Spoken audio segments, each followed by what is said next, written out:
নবী মুহাম্মদুর রাসূলুল্লাহ সাল্লাল্লাহু আলাইহি ওয়াসাল্লামকে আল্লাহ এত ভালোবাসলেন, একবারে আল্লাহর কাছে নিয়ে এই 14টি কর্মসূচি দিলেন।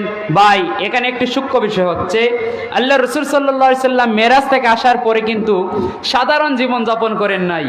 তখন আল্লাহ রাসূল সাল্লাল্লাহু আলাইহি ওয়াসাল্লাম ছিলেন একজন প্রেসিডেন্ট, একজন প্রধানমন্ত্রী। একজন প্রধানমন্ত্রী হিসেবে একজন মানুষের কি কি গুণাবলী থাকতে পারে, তার কর্মীদের কি কি গুণাবলী থাকতে পারে, এই গুণাবলীগুলো আল্লাহ রাব্বুল আলামিন এখানে বর্ণনা করেছেন। 1 নম্বর গুণাবলী হচ্ছে মেরাজের রাত্রিতে 14 দফা কর্মসূচির মধ্যে 1 নম্বর কর্মসূচি হচ্ছে আল্লাহ রাব্বুল আলামিন কোরআনুল কারীমের 17 নং সূরা সূরাতুল বনি ইসরাঈলের 23 নম্বর আয়াতের মধ্যে বলেন, وَقَضَى رَبُّكَ أَلَّا تَعْبُدُوا إِلَّا